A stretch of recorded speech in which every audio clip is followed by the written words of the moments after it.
Facebook live कार्यक्रम में पुनः सभी का स्वागत है।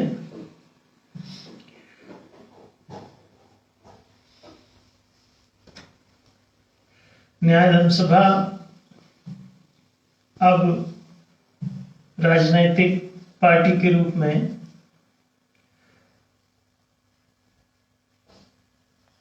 पहली बार चुनाव में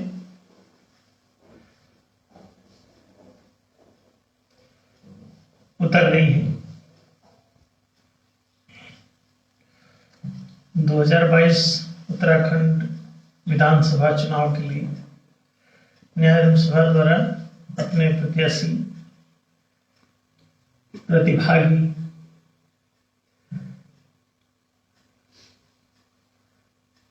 अधिकांश सीटों पर उतार रहे हैं।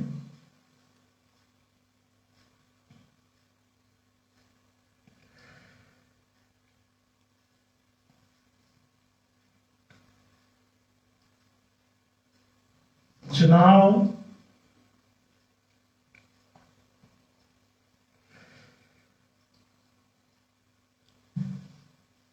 लोकतांत्रिक प्रक्रिया है।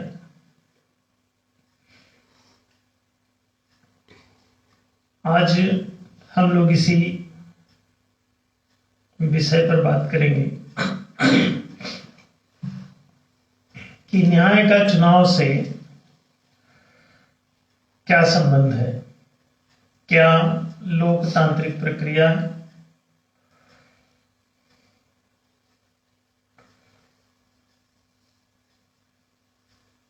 किसी भी रूप में न्याय की स्थापना में सहयोगी है। तो लोकतांत्रिक चुनावी प्रक्रिया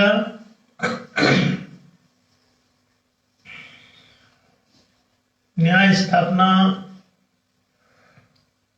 अभियान में केवल सहयोगी नहीं बल्कि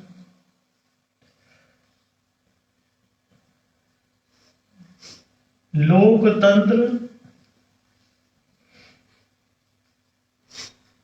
या लोक शासन, यहां लोक का अभिप्राय सार्वजनिकता से, तो पूरी सार्वजनिक जनता के शासन में सहमति हो, यही लोकतंत्र का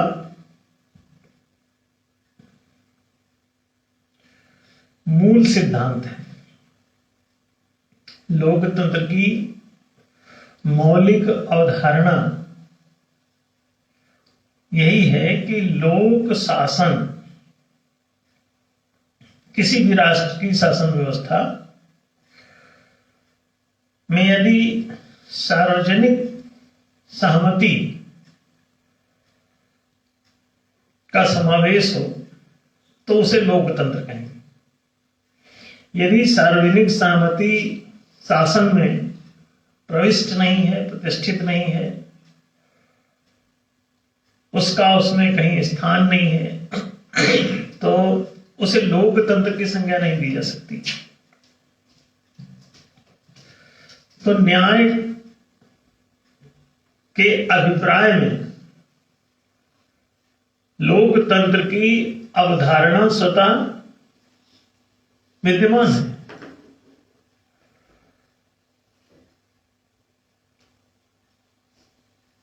सर्वहितकारिता, सर्वसापेक्षता और किन्हीं भी दो पक्षों के बीच में संतुलन, अधिकारों और कर्तव्यों का संतुलन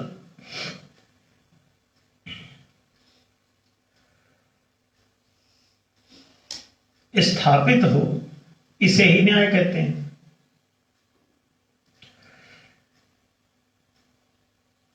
तो जब ये सर्वहितकारिता है, सर्वसापेक्षता है, निष्पक्ष व्यवहार है,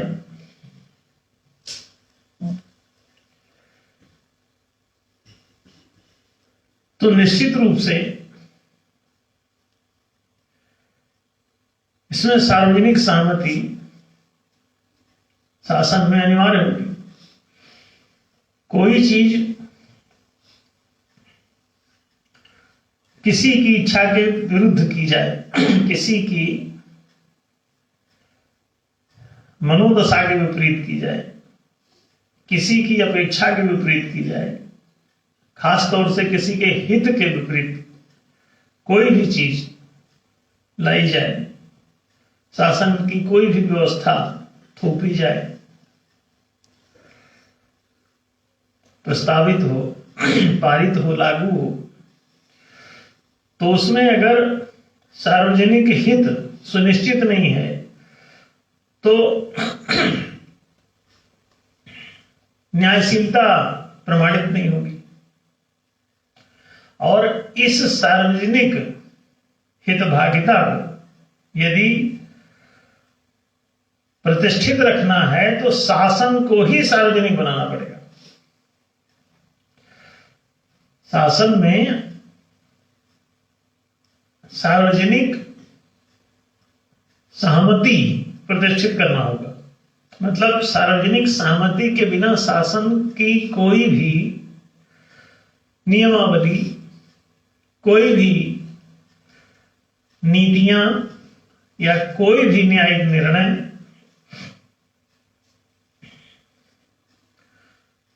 सार्वजनिक सहमति के बिना पारित या खारिज ना हो।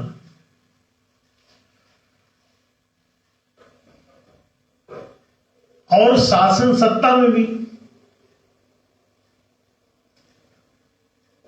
सार्वजनिक सहमति के अनुसार ही पदस्थापनाएं हों। बिना सार्वजनिक सहमति के किसी को पदस्थ न किया जाए या अपदस्थ न किया जाए। उसमें सार्वजनिक में सर्वमतता या बहुमतता, माने सर्वमत या बहुमत के द्वारा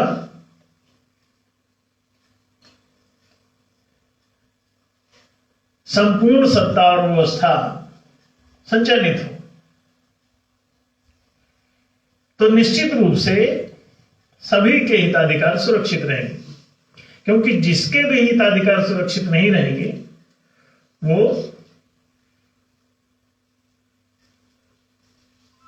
मत नहीं देगा, सहमति प्रस्तुत नहीं करेगा।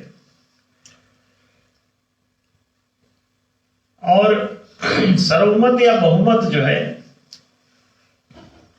किसी भी चीज को पारित खारिज करने के लिए, यदि पदस्थ अपदस्थ करने के लिए यदि लागू है, तो ये जो सार्वजनिक सहमति है यही लोकतंत्र का प्रमाण है। लोकतंत्र माने सार्वजनिक तंत्र, तंत्र माने शासन। तो शासन यदि लोकतांत्रिक होगा तो उसमें सार्वजनिक सहमति समाविष्ट होगी, यह सुनिश्चित हुआ। और इस सार्वजनिक सहमति की समाविष्टता में आप किसी के हिताधिकारों को नष्ट नहीं कर सकेंगे, नहीं कर पाएंगे, संभव ही नहीं होगा। और प्रत्येक नागरिक के समुचित हिताधिकार प्रतिष्ठित करना न्याय का मूल उद्देश्य है। न्याय की दृष्टि में प्रत्येक नागरिक समाधिकारी है, उसे समुचित हिताधिकारों की सुलभता सुनिश्चित होनी चाहिए। यही न्याय का मूल भाव है, न्याय का मौलिक दृष्टिकोण है। तो इस मौलिक दृष्टिकोण की रक्षा न्याय सिद्धांत के अनुसार, जो यह मौलिक दृष्टिकोण है कि प्रत्येक नागरिक के समुचित हिताधिकार प्रतिष्ठित हों और कायम रहे, सुरक्षित भी रहे, प्रतिष्ठित और संरक्षित दोनों हो। तो इस मूल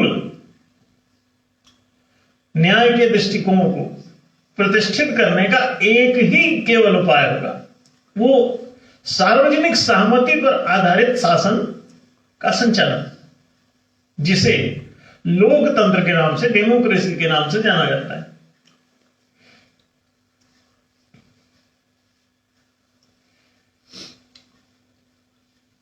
शासन सत्ता और शासन व्यवस्था दोनों में यदि जन सहमति का समावेश हो तो जन विरोधी, जनहित विरोधी कोई भी कार्य शासन के द्वारा संभव नहीं होगा। इसका मतलब लोकतंत्र न्याय की गारंटी है। अगर एक वाक्य में कहें तो लोकतंत्र न्याय की गारंटी है, बशर्ते कि वह तंत्र वास्तव में, वह शासन तंत्र वास्तव में लोकतंत्र हो। यदि वास्तव में लोकतंत्र है तो निश्चित रूप से न्याय कायम रहेगा। और इसीलिए न्यायधर्म सभा ने अपने 111 न्याय प्रस्ताव में जो 53 नंबर प्रस्ताव है उसमें इसी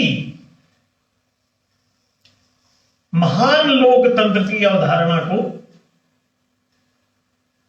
स्वीकृत किया गया है, सम्मिलित किया गया है, उसी का इसमें समावेश है। तो न्यायधर्म सभा का प्रस्ताव नंबर 53 कहता है कि राष्ट्र में वास्तविक लोकतंत्र होना चाहिए। तो वास्तविक लोकतंत्र को ही न्यायशील महालोकतंत्र के नाम से हम लोग 53 नंबर प्रस्ताव में पढ़ते हैं। एनडीएस के 111 न्याय प्रस्ताव में ये 53 नंबर प्रस्ताव सबसे महत्वपूर्ण प्रस्ताव के रूप में लॉन्च किया गया है। और इसीलिए न्यायधर्म सभा जब राजनीतिक पार्टी के रूप में उतरी तो इस 53 नंबर पर आधारित ही उसकी उद्देशिका पूरी तय की गई। जो पार्टी के बायलाज है, पार्टी का जो संविधान है, उसमें 53 नंबर जो प्रस्ताव है वो प्रायोरिटी पर है, प्राथमिकता पर है।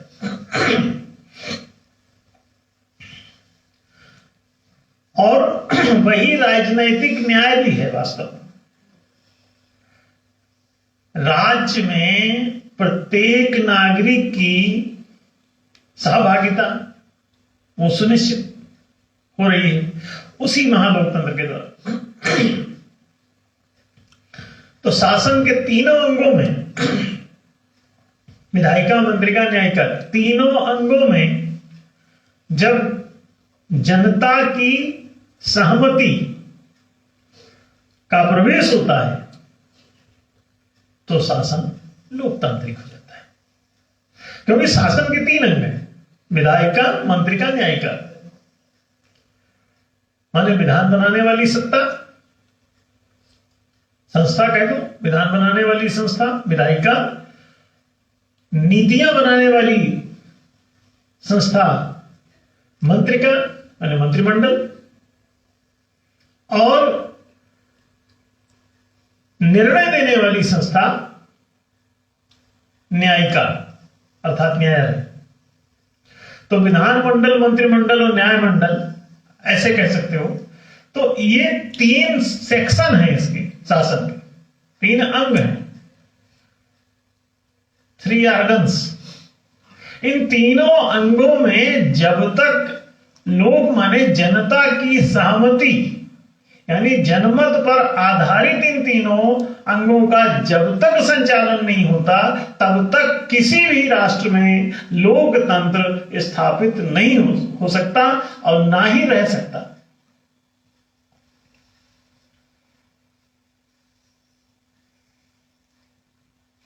शासन पर किन्हीं चंद लोगों का, उनकी अपनी निजी इच्छाओं का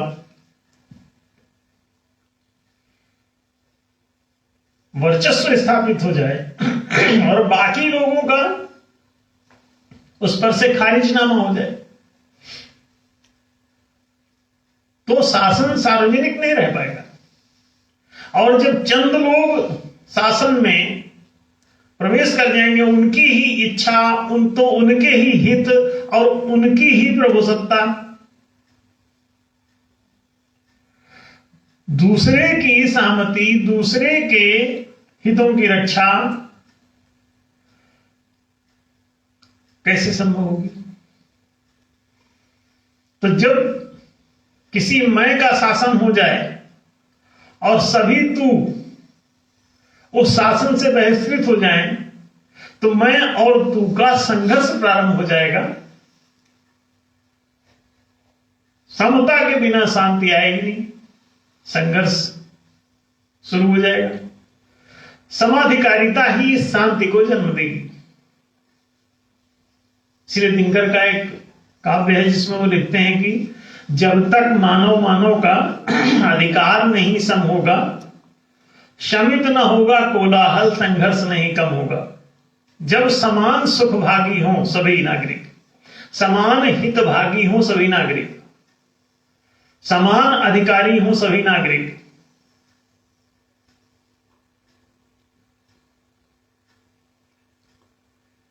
तभी आप न्याय, निष्पक्ष न्याय की बात कर सकते हैं कि हां, निष्पक्ष न्याय है इस देश में या इस दुनिया के किसी भी देश में। सार्वजनिक सहभागिता इस पूरी दुनिया के इतिहास में पहली बार ये महालोकतंत्र आ रहा है जो द्वादश मताधिकार दे रहा है। ये तीनों सेक्शन में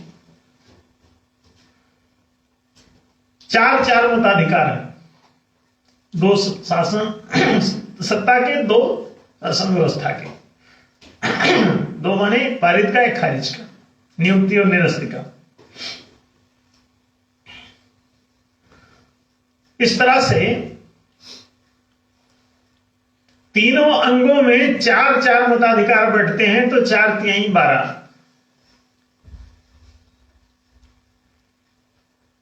द्वादश मताधिकार। इसे कहते हैं अंग्रेजी में 12 वोटिंग पावर। 12 वोटिंग पावर है। और ये 12 वोटिंग पावर बताते हैं कि अब आपके हाथ मजबूत हैं। जनता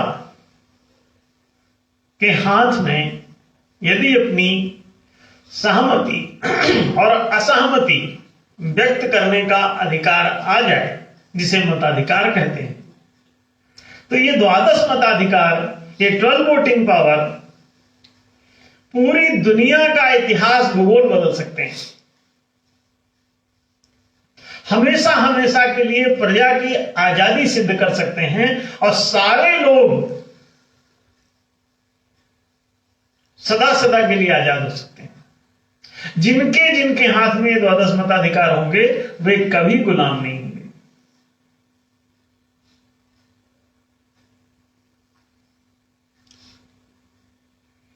और जहां जहां ये द्वादश मताधिकार नहीं है, वे सब अंतिम रूप से गुलाम ही हैं, गुलाम ही हैं, गुलाम ही हैं। कोई अपने को जो आजाद समझता है या आजादी का पर्व मनाता है, स्वतंत्रता दिवस मनाता है, कोई भी राष्ट्र, वह इन द्वादश मताधिकारों के बिना उस देश का आम नागरिक सिर्फ मूर्ख बनाया जाता है। जब तक ये द्वादश मताधिकार नहीं उसके हाथ में आ जाते, शासन के 3 अंग हैं, ध्यान रखें, विधायिका, मंत्रिका, न्यायिका, और एक एक में 4-4 मताधिकार बैठते हैं। सत्ता के लिए 2, व्यवस्था के लिए 2। विधायिका में सत्ता भी है, व्यवस्था भी है। सत्ता है विधायक और व्यवस्था है विधान। सत्ता है विधायक, विधायिका में सत्ता है विधायक की और व्यवस्था है विधान की। इसी तरह मंत्रिका में सत्ता है मंत्री की और व्यवस्था है मंत्रियों के नीति की। वो जो नीति, मंत्रणा, सलाह, परामर्श आदि करते हैं, जिनकी नीतियों पर आधारित सारा राष्ट्र चलता है, वो नीति उनकी व्यवस्था है।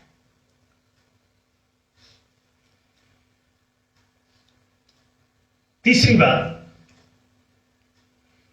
न्यायिका। न्यायिका में जो न्यायाधीश है वो सत्ता है, और जो न्याय है, जो निर्णय है, जो फैसला है, न्यायाधीश जो फैसले लेते हैं, वो क्या है? व्यवस्था है।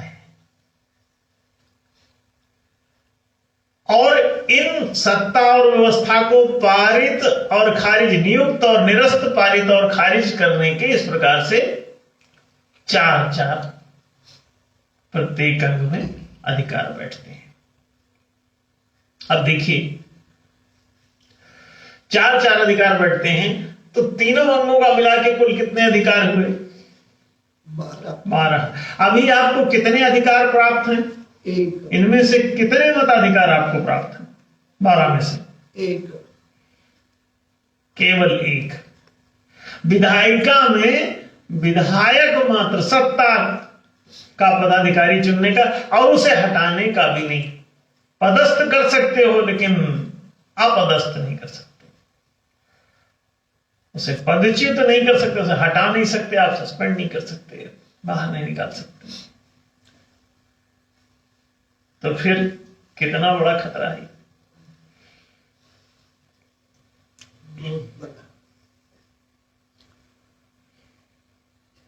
और बाकी उसके द्वारा बनाए गए, उस विधायक के द्वारा बनाए गए विधान, कानून, नियम, इनको तो आपको हाथ लगाने की अनुमति नहीं।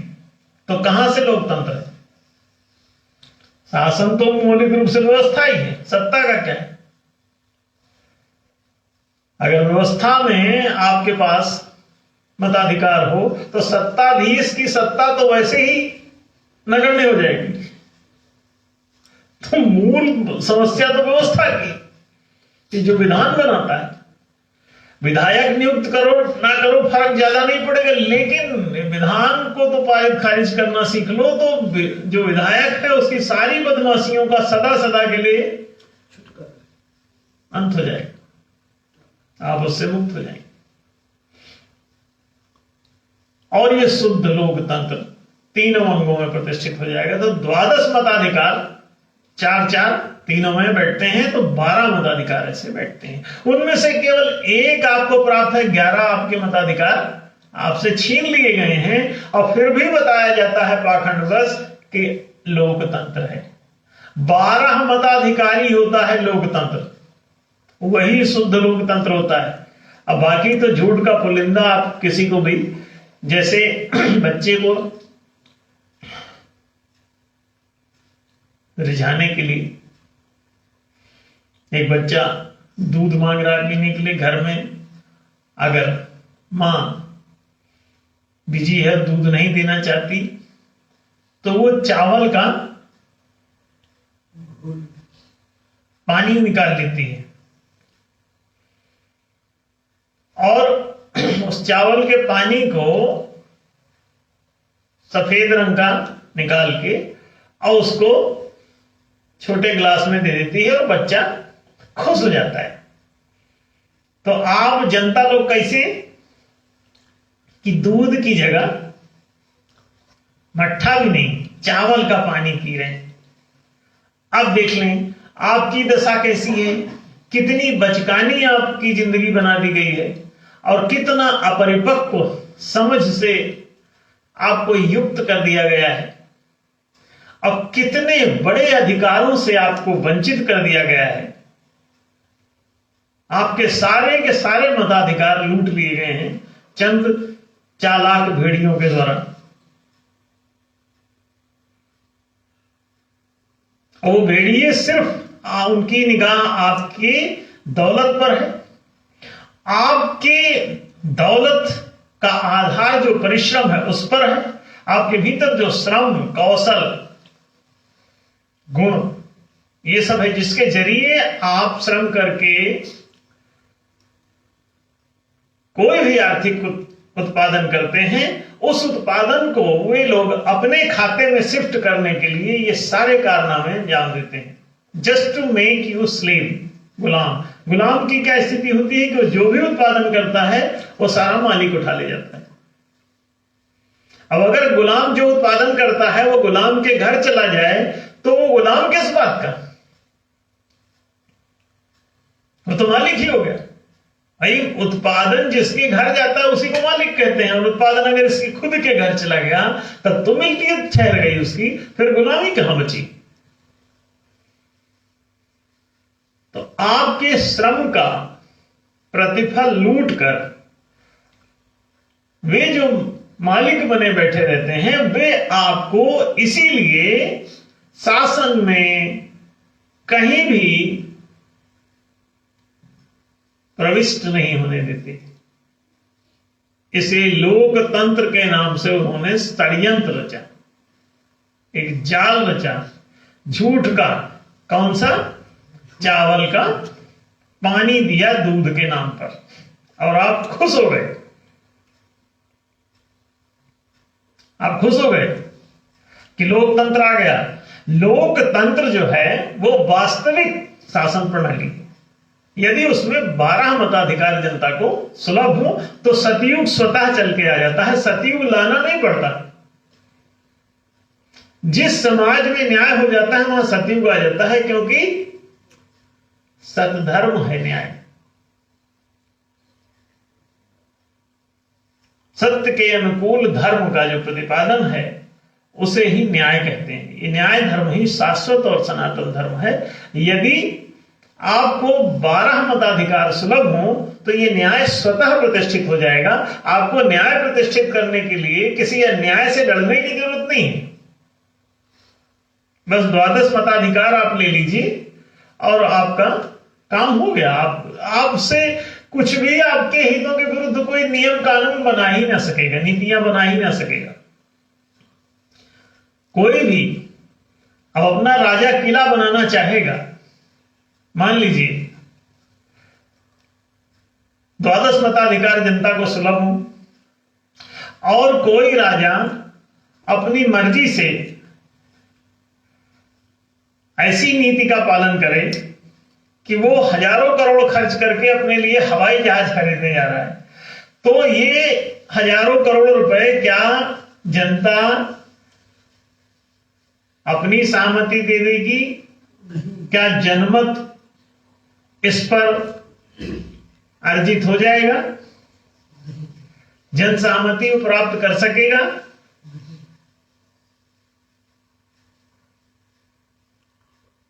देख लें,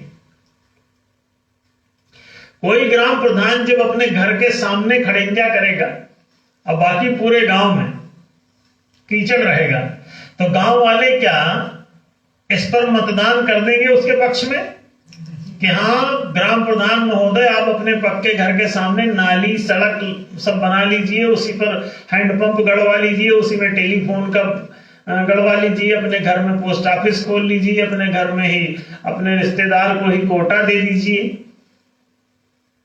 वो मट्टी तेल बांटे और गेहूं बांटे और वितरण करे और मजे से सारा दिन कमीशन खाए। क्या ये चल पाएगा? अभी सारे के सारे आय के साधन सब उन्हीं चंद लोगों के, चंद नेताओं और चंद उनके रिश्तेदारों या उनके चाटुकारों के हाथ में सेंट्रलाइज कर दिए जाते हैं, क्योंकि ऐसी नीतियां अपनाने पर जनता के हाथ में कुछ रहता ही नहीं कि जनता इसे पारित या खारिज कर सके उनकी नीतियों को। वो मनमाना निरंकुश कार्य करते रहते हैं और जनता उस पर किसी भी प्रकार से अपनी असहमति जताने का अधिकार नहीं रखती। उनकी नीतियों की समीक्षा तक कहीं नहीं। सोच लें, आप कोर्ट में भी उन नीतियों को चुनौती नहीं दे सकते। कोर्ट भी माफियाओं के अंडर में, आप जाएंगे तो खारिज कर दिया जाएगा। आपकी PIL खारिज हो जाएगी। जाइए।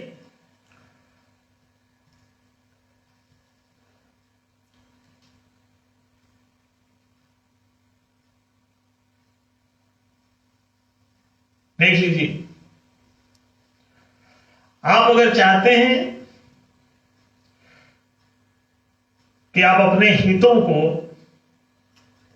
न्याय संगत रूप से सुरक्षित रखें तो आपको ये द्वादश मताधिकार अर्जित करना होगा और महालोकतंत्र को लाना होगा। अगर आप महालोकतंत्र नहीं लाते हैं तो आप कितना भी अन्याय का लड़ाई लड़ लीजिए, कितना अंधकार का उन्मूलन कर लीजिए, नहीं, कुछ नहीं होगा। कितना भी भ्रष्टाचार मिटा लीजिए, सब जारी रहेगा। लोकतंत्र, वास्तविक लोकतंत्र आते ही ये सब के तोते उड़ जाएंगे। जितने भ्रष्ट नेता, जितने भ्रष्ट गैर भ्रष्ट जो भी हैं, सबके तोते उड़ जाएंगे। जनता की सहमति से ही कोई भी नियम बनाने का अधिकार विधायिका को होगा। विधान बनाओ, नियम बनाओ, कानून बनाओ, लेकिन पारित और खारिज जनता करेगी। बस यहीं से उनकी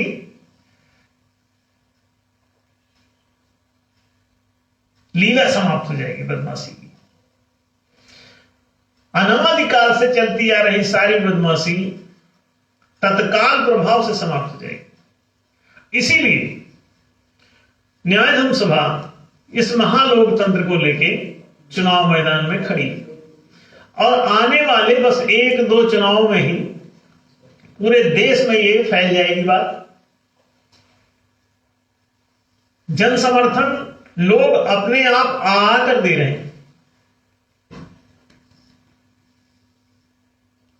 और कह रहे हैं कि हाँ, परमानेंट वोटर मेंबरशिप, हमेशा हमेशा के लिए न्याय के पक्ष में मतदान। जब भी न्याय धर्म सभा का कोई कैंडिडेट कहीं खड़ा होगा तो उसके समर्थकों का, उसके वोटर मेंबर्स का पहले से ही हुजूम मौजूद होगा।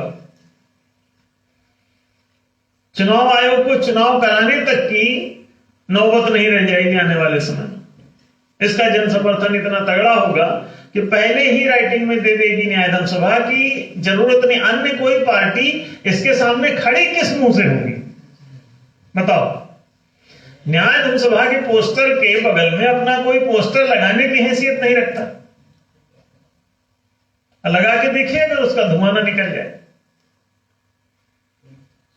न्याय धर्म सभा के विरुद्ध कोई चुनाव लड़ता है तो उसकी जरूरत देखो, वो कितना बड़ा दृष्ट है और काहे खड़ा हो रहा है। क्या अन्याय के लिए लड़ेगा? अन्याय करेगा चुनाव जीत के?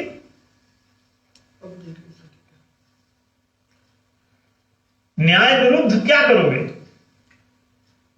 जो कुछ करोगे सब अन्याय होगा।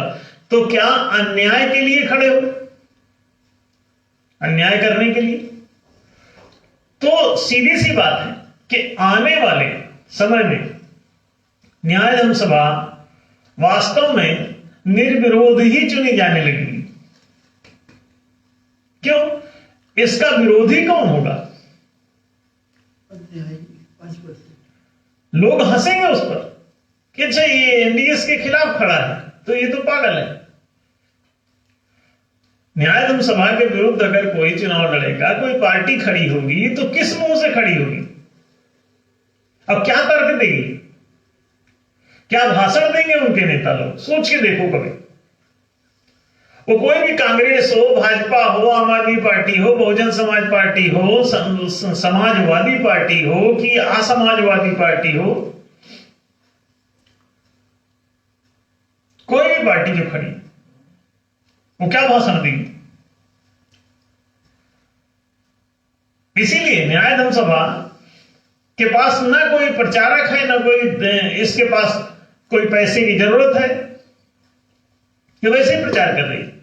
अपना हम कहते हैं बगल में थैला टांगो, जाओ घूमते घामते रहो। एक आध कोई गाड़ी वाहन जिसके पास है पकड़ लो, या कोई समर्थक है साथ में बैठता है तो जाओ घूम घाम के यहाँ वहां सब जितनी अप्रोच है जाके करते रहो, इसमें पैसे की क्या जरूरत है? जनता को बताते रहो, और जनता को सिर्फ जानकारी ही देनी है। 5 साल अगर घर घर जाकर जानकारी दे दो तो आपकी जीत सुनिश्चित है। दूसरे को कोई वोट देगा क्यों?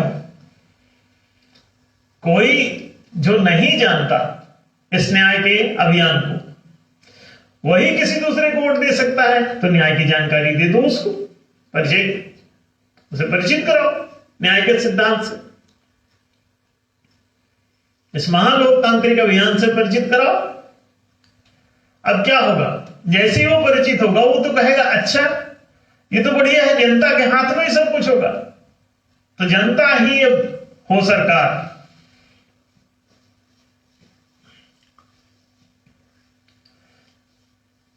जनता ही अब हो सरकार, ताकि सदे न्याय व्यवहार। जनता की सरकार नहीं, अब जनता ही सरकार होनी चाहिए। तो अब जनता को ही सरकार बना देंगे सीधे, जनता की सरकार नहीं, जनता को सरकार बनाओ। अब जनता ही हो सरकार, बढ़िया सधे न्याय व्यवहार। न्याय का व्यवहार तभी आएगा जब जनता के हाथ में मतदान का ये अधिकार होगा। 12 वोटिंग पावर शासन के लिए। और महालोकतंत्र कहता है केवल शासन ही नहीं, प्रशासन के लिए भी इलाज होना चाहिए। प्रशासन के लिए 12 वीटो पावर। पुलिस वाला धमकाए सस्पेंड करो। गैर कानूनी काम करता हुआ कोई भी प्रशासनिक अधिकारी कर्मचारी कोई भी हो, पटवारी आपसे घूस मांगता, आप उसे सस्पेंड करो, और अगर उसका रिकॉर्ड प्रॉपर प्रस्तुत कर देते हो तो वो टर्मिनेट हो जाएगा ऑटोमेटिकली। अब उसको जो है नीचे जाओ, चाय की दुकान खोलो, पान की दुकान खोलो, गलती से चले आए हो राजकीय पद पर, रोजगार मिलेगा। वहां सस्पेंड होने पर भी किसी को भूखों नहीं मारा जाएगा। न्याय धर्मसभा तो रोजगार to all, employment to all का सिद्धांत है। Education to all, employment to all, accommodation to all, protection to all. न्याय धर्मसभा के शासनकाल में न कोई व्यक्ति अनपढ़ रहेगा, न कोई व्यक्ति बेरोजगार रहेगा, न कोई व्यक्ति बेघर रहेगा, न कोई व्यक्ति बीमार रहेगा। सबको शिक्षा, सबको रोजगार, सबको आवासीय सुविधाएं और सबको चिकित्सा आदि सभी प्रकार की संरक्षण सेवाएं, चिकित्सा सुरक्षा बीमा, बैंकिंग, पेंशन, आश्रय, पीएफ, सब कुछ उसे निःशुल्क रूप से सर्वोपयोगी सीमा तक सुलभ रहेगा।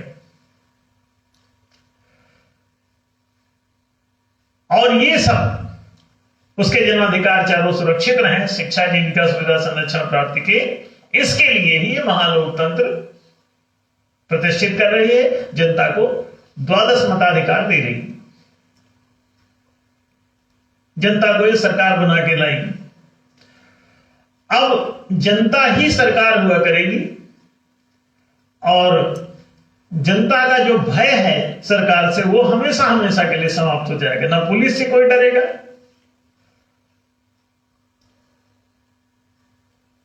जो शुद्ध न्यायप्रिय नागरिक है वो सब पुलिस से डर रहे हैं। पुलिस अब तक क्या करी है? सुकरात को जहर, न्यायालय ने क्या किया? सुकरात को जहर, गांधी को जेल, कृष्ण को जेल, जीसस को सूली क्रूस पे चढ़ा दिया,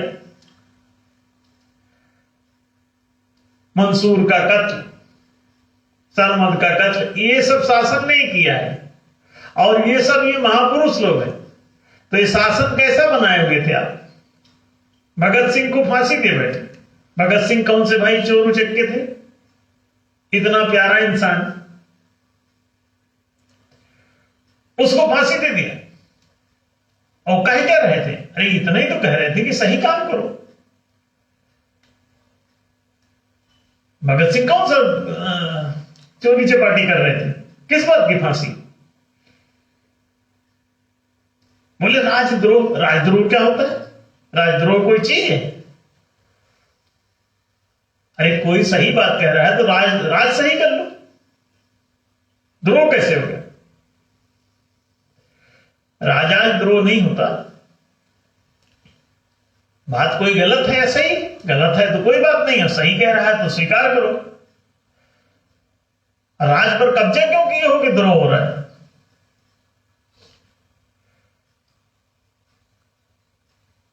जनता के मत से नियम नीति निर्णय पारित खारिज होती है, तो जो पारित खारिज जनता की उससे होगा तो किसी राजा की आज्ञा से थोड़ी ना हो रहा है, तो राजद्रोह कहां से बैठेगा? अगर सरदार भगत सिंह की बात कोई सही है तो उस पर जनमत करा लेते।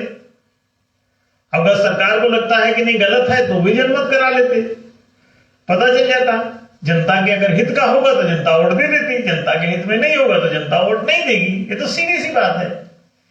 तो सरदार भगत सिंह को फांसी देने की क्या जरूरत थी?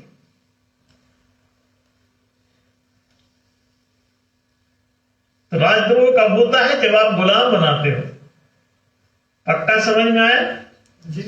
हाँ। और अगर गुलाम नहीं बनाए हो, लोकतंत्र है, तो राजद्रोह कैसे होगा? कोई कुछ बात कह रहा है। अभी किसान आंदोलन कर रहे थे, वो कह रहे थे जो विधेयक बना के पारित किए हो ये गलत है, तो किसानों के हित में नहीं हो, किसानों के हित में तुम बता रहे हो और किसान चीख रहे हैं। तो आंदोलनकारी भी, सरकार कह रही है आंदोलनकारी गलत है। अरे तो जनमत कराओ ना, वोटिंग कराओ विधान पर। लोकतंत्र में विधान जो विधेयक बनाए हो उस पर वोटिंग तो करा ही नहीं रहे। अब अगर ये पारित खारिज कोई भी विधेयक जनता द्वारा होने लग जाए तो जनता आंदोलन करने क्यों जाएगी वहां? तो सरकार को सफाई भी क्यों देनी पड़ेगी? देखिए कितनी बातें सरल हैं, और ये जनता को समझना ही कोई कठिन काम थोड़ी है। जनता इसे समझने लग गई। जैसे जैसे आप ये जनता के पास ले जाएंगे बातें महालोकतंत्र की, न्यायशील, पूरी न्यायशील आपकी सार्वजनिक शासन प्रणाली है जिसमें जनता स्वयं शासन कर सकेगी, माने जनता की सहमति से। कई लोग इसमें कंफ्यूज हैं। देखें यहां ये प्रश्न क्लियर करना थोड़ा जरूरी है विषय। क्या कुछ लोग सोचते हैं कि जनता को इतनी अकल कहां है कि कौन सी बात सही है कौन सा गलत है? जनता कैसे कोर्ट के निर्णय को चुनौती देगी? जनता कैसे नीतियां बना लेगी? जनता कैसे नियम बना लेगी? तो यहां ये बात आप नोट कर लें ठीक से कि आप इसको आप मिसगाइड ना करें। चालाकी बस जनता को न नियम बनाने के लिए कहा जा रहा है, न नीति बनाने के लिए कहा जा रहा है, न निर्णय देने के लिए कहा जा रहा है। जनता को सिर्फ ये बनाए गए नियमों, दी गई नीतियों और दिए गए निर्णयों पर सहमत असहमत होने की बात है। अगर उसके हित में होगा तो सहमत होगा, वो हित में नहीं होगा तो असहमत होगा। इसी से पता चल जाएगा कि सार्वजनिक हित में है कि नहीं निर्णय। आप सार्वजनिक नियम नीति निर्णय बनाने जा रहे हैं सर्वहित की रक्षा के लिए, जनहित की रक्षा के लिए, तो जनता की सहमति लेंगे तभी तो पता चलेगा उसके हित में है कि नहीं। ये तो कॉमन सेंस की बात है। इतना भी कॉमन सेंस नहीं है आज की तथाकथित राजनीतिज्ञों में, पत्रकारों में या राजनेताओं में। इतना भी कॉमन सेंस का अभाव नहीं, या कॉमन सेंस है और ये धूर्तता कर रहे हैं, या तो ये मूर्ख है या धूर्त है। आप देख लें, ये तर्कतः प्रमाणित है। आप सार्वजनिक हित का नियम नीति निर्णय देने जा रहे हैं और सार्वजनिक जनता से पूछ नहीं रहे हैं कि तुम्हारे हित में है कि नहीं। ये जनता जो है ये पशु थोड़ी है, ये अपना हित अहित समझती है, इसीलिए इसको मानव कहा गया है। मन है इसमें, मन माने समझ की मशीन, मनन करने की मशीन। जब मनोबुद्धि इसमें है तभी ये मनुष्य कहलाता है। मन जिसमें जाग गया है वही मनुष्य। मन जिसमें सो के उठ गया है, जिसका मन उत्कर्षित हो गया है, वही मनुष्य है। अब अगर इसमें मानसिक सामर्थ्य है तो जाहिर है जब इसमें मति है तो मत तो दे ही सकता है। मति माने बुद्धि। तो जब ये बुद्धिमान प्राणी है, इसमें अपनी मति है, तो मति के अनुसार अपना मत तय कर सकता है इसमें कि इसके हित में है कि नहीं। तो पशु तो है नहीं कि इसको अपना हित अहित का ज्ञान नहीं है। मनुष्य के लिए आप फैसले कर रहे हैं। मानव समाज की बात है, मानवीय राष्ट्र की बात है, मनुष्यों की नागरिकता दी गई है। तो मनुष्य जब नागरिक है इसका, उसी के हित में आप बनाने जा रहे हैं और उससे पूछ भी नहीं रहे कि आपके हित में है कि नहीं। अच्छा, जो भी बनाएंगे नियम नीति निर्णय, वो तो बनाया तो विशेषज्ञों ने ना।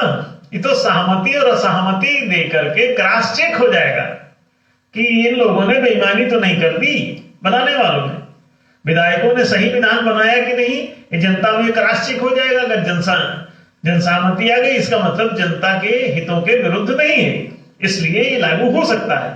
तो ये तो सिर्फ सहमति है, सहमति सिर्फ टेस्टिंग के लिए है, विधान थोड़ी ना उसको बनाना है। बनाएंगे तो विशिष्ट लोग जो अपने आप को बहुत योग्य, पढ़ा लिखा, बहुत इंटेलिजेंट, उस विषय के विशेषज्ञ मर्मज्ञ हैं, वो लोग बनाए, ठीक है। लेकिन लागू करने से पहले पारित खारिज कर लो कि सही बनाया है कि गलत बनाया है, सार्वजनिक हित में है कि नहीं है। अगर सार्वजनिक हित में नहीं है तो गलत है। और सार्वजनिक हित की जांच के लिए सार्वजनिक सहमति की आवश्यकता है। अगर जनता सहमति दे देगी, इसका मतलब उसके हित में है। तो ये तो क्रॉस चेक के लिए है। तो लोग उल्टी बात ना किया करें और उल्टी बातें करके और उसे सोचते हैं मिसगाइड हो जाएगा। तो पब्लिक इतनी मूर्ख नहीं है, वो सब समझती है। तो जनता को कोई कानून बनाना नहीं है, वो बने बनाए कानून पर पारित खारिज करने सहमति मात्र वो दे रहे, सहमत है कि नहीं, क्रॉस चेक के लिए। तो नियम न्यायशील होगा तो उसे सहमति मिल जाएगी और पारित हो जाएगा। तो इसलिए इससे सिद्ध होगा कि हाँ, ये जन विरोधी नहीं है विधेयक, जन विरोधी नहीं नीति, जन विरोधी नहीं है कोर्ट का फैसला। अब अगर जन विरोधी होगा, मान लो सरदार भगत सिंह को फांसी का कोर्ट ने दिया है ये फैसला, अगर ये फैसला सार्वजनिक हितों के विरुद्ध होगा तो जनता इसे असहमति, इस कोर्ट नहीं देती, असहमति में चला जाता है, इसके पक्ष में नहीं आता हो, तो सरदार भगत सिंह बच जाते हैं। अच्छा, सरदार भगत सिंह लोग भी जो ये क्रांति कर रहे थे आक्रामक ढंग से, उनको भी ये नहीं करना पड़ता अगर ये महालोकतंत्र होता। क्यों?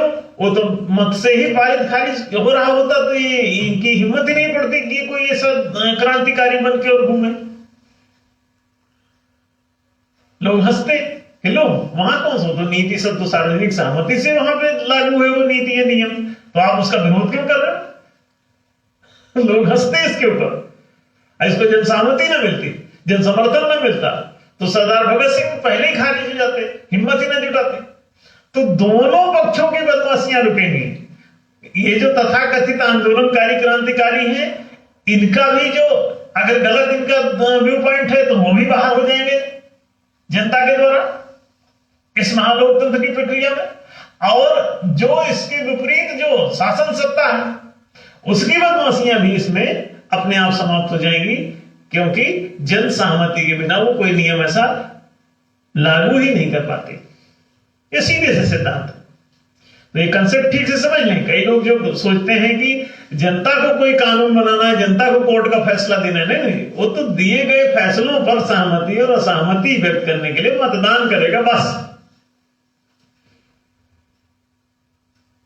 नियम नीति निर्णय जो वहां नियुक्त है, जो समिति बनाई गई है, जो वहां विधायिका का गठन की गई है, वो विधान बनाएगी, मंत्री का गठन की नीति बनाएगी, न्याय मंडल गठित है और न्यायालय में फैसले देगा, निर्णय देगा। सहमति असहमति मात्र जनता को करना, ये लोकतंत्र का पक्ष है, लोकतंत्र का पहलू है। अब देखिए, अवधारणा ही कुछ और है, और बाहर लोग कई बार नहीं समझते तो कुछ का कुछ बोलते और प्रचारित करते। तो इसे समझ लें ठीक से कि जनता, कई लोग कहते हैं कि जनता में इतनी अकल कहाँ है कि वो नियम नीति निर्णय जो है वो भाई करेगी। नहीं, उसे करना कहाँ है, उसे तो हुए पर सहमत असहमत बोलने का हक है। हम सहमत है, खट से वोट दे दो, असहमत है, एंटी वोट दे दो। तो सहमत असहमत, बहुमत आ गया, पारित कर दो। बहुमत का मतलब है कि सार्वजनिक हित के अनुकूल है बहुत मात्रा में, काफी हद तक, इसलिए बहुमत है ना। और जितना अधिक बहुमत उतना ज्यादा श्रेष्ठ माना जाएगा उसको। और जब 95% हो जाए तो उसे पूर्ण बहुमत, और जब सभी दे डाले तो उसे सर्वमत, निर्विरोधी हो गए। तो देखें, महालोकतंत्र वास्तव में ऐसी दिव्य शासन पद्धति है जो न्याय को सदैव कायम रखेगी ऑटोमेटिकली। इसीलिए 111 प्रस्तावों में 110 जो है सिर्फ न्याय के प्रतिपादन है, और 100 उसमें से 53वां एकमात्र प्रस्ताव ये ऐसा है जो इस पूरी न्याय की प्रक्रिया को कायम रखने में, इसे सुरक्षित बनाए रखने में हमेशा समर्थ रहेगी। तो जब तक महालोकतंत्र रहेगा, न्याय ही न्याय कायम रहेगा, अन्याय कभी होगा ही नहीं। इसलिए बड़ा महत्वपूर्ण है प्रस्ताव, इसीलिए इसको प्राथमिकता दी गई है न्याय धर्म सभा के इस पूरे न्याय स्थापना अभियान में।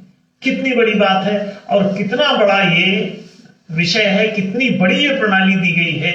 इसकी बुकलेट हमने कॉपीराइट भी करवा रखी है और इसे सरकार को भी दे रखा है। सभी प्रस्ताव हमारे अधिकांश सभी सरकारों के पास, सभी पार्टियों को भेजे गए हैं, पत्रकारों को भेजे गए हैं, लेकिन ऊपर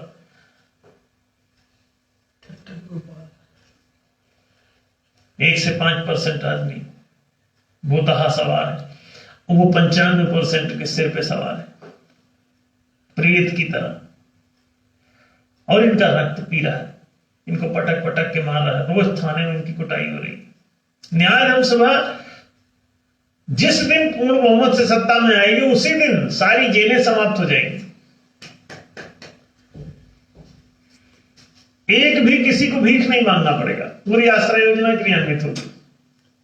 एक भी 75 साल से ऊपर का कोई भी आदमी गरीबी, असहायता, समस्या का शिकार नहीं होगा, उसे पूरी समान पेंशन प्राप्त होगी। 75 साल से ऊपर का जितना भी नागरिक वो समान पेंशन का अधिकारी होगा। किसी के सामने उसे हाथ फैलाने की आवश्यकता, अपने खाने, कपड़े, रहने, जीने, इलाज, चिकित्सा के लिए, खेल मनोरंजन के लिए, उसको बाहर कोई चीज किसी के सामने गिड़गिड़ाने, बच्चों से मांगने, पड़ोसी से मांगने, मंदिर के सामने ठन ठन गोपाल करने की कोई जरूरत नहीं है।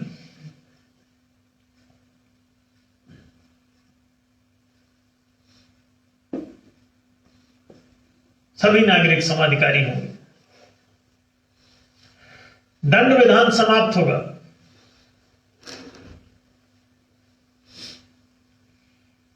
किसी को कूटने, मारने, फांसी लटकाने, इसकी कहीं कोई आवश्यकता नहीं होती। हथकड़ी लगाने, रिमांड पर लेने, मार मार के कब बुलवाने की कोई जरूरत नहीं। जो भी अपराध हुआ है, उससे जो भी हानि पीड़ित पक्ष को हुई है, उसकी भरपाई करना सरकार का कर्तव्य होगा। तो सरकार उसकी भरपाई करेगी, और जो भी जिम्मेदार पक्ष होगा, दोषी पक्ष होगा, सिद्ध कोर्ट द्वारा उससे रिकवर करेगी। रिकवरी होगी केवल, जिस भी प्रकार की हानि हुई है उसकी रिकवरी सरकार करेगी। पहले सरकार उसकी भरपाई करेगी। बड़े मीठे सिद्धांत, न्याय के बहुत ही मीठे, बड़े ही प्यारे सिद्धांत, और वो सब आने वाली न्याय धर्म सभा बड़ी शिद्दत के साथ पहली बार उत्तराखंड के विधानसभा चुनाव में उतर रही है और जल्दी ही ये पूरे देश के सभी चुनाव में उतरेगी और देश ही नहीं पूरी दुनिया के चुनाव में उतरेगी। देश के साथ साथ ऐसी पार्टी का गठन हर देश में किया जाएगा। हर देश के समर्थक नागरिकों को वहां के कानूनों के अनुसार ऐसा राजनीतिक दल बनाने का न्यायधर्म सभा अधिकार देगी। न्यायधर्म सभा उसको प्रसारित करेगी और सभी जगह ऐसे दल स्थापित किए जाएंगे, पूरी दुनिया में स्थापित होंगे।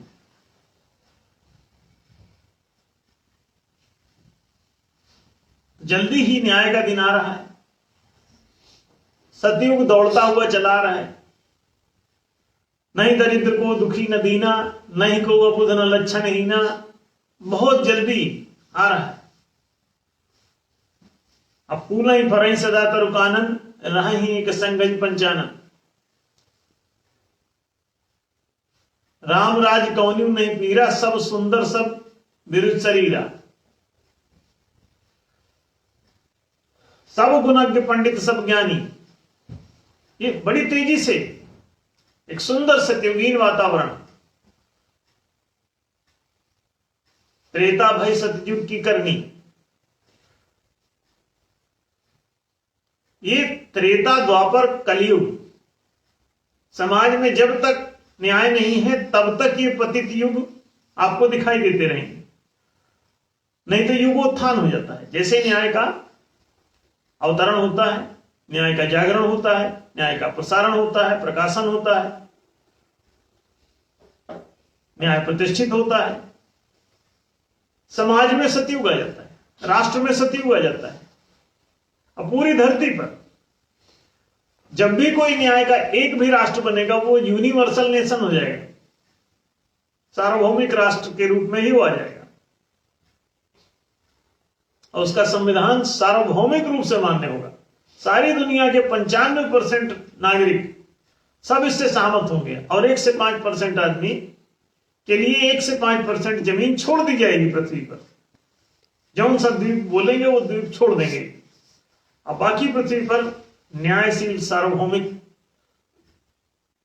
राष्ट्र स्थापित होगा, जिसकी एक ही विज्ञान सम्मत भाषा होगी, जिसकी एक ही विज्ञान सम्मत अंकित मुद्रा होगी, जिसकी एक ही विज्ञान सम्मत शासन प्रणाली होगी, जिसकी एक ही विज्ञान सम्मत सेना होगी, जिसका एक ही विज्ञान सम्मत न्यायशील, न्याय के सिद्धांत पर आधारित, समुचित हिताधिकारों पर आधारित, महालोकतांत्रिक शासन प्रणाली पर आधारित संविधान होगा। एक ही न्यायशील अर्थव्यवस्था होगी, त्रिकोणीय, एक बड़ी तेजी से यूनिवर्सल नेशन चला रहा है। एक ही व्यावहारिक न्याय धर्म होगा। इस न्याय धर्म को ही शाश्वत और सनातन धर्म की मान्यता प्राप्त होगी। हिंदू, मुस्लिम, सिख, ईसाई, जैन, बौद्ध, पारसी भाई अपनी अपनी सांस्कृतिक संप्रदायों के अनुरूप जीवन जीते हुए इस न्याय धर्म का पालन करेंगे।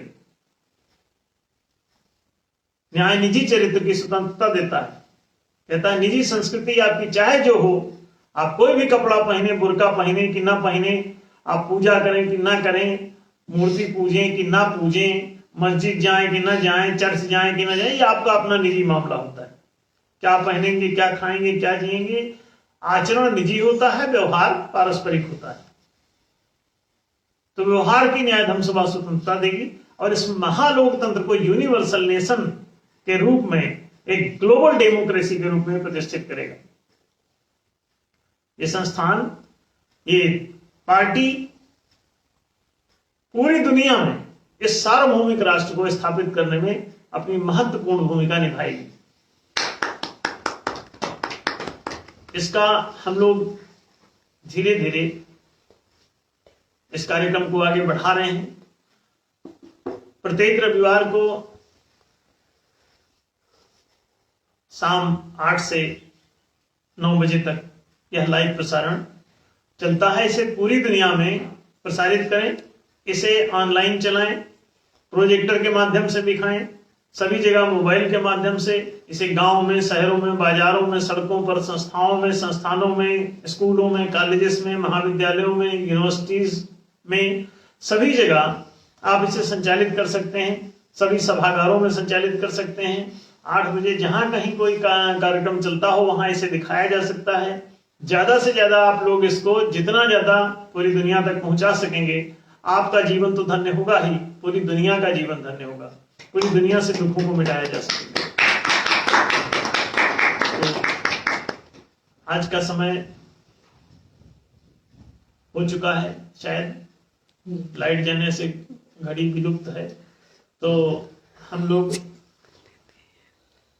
आज का कार्यक्रम ही स्थगित करते हैं। अगले रविवार पुनः इस लाइव प्रसारण में हम सभी उपस्थित होंगे। तब तक के लिए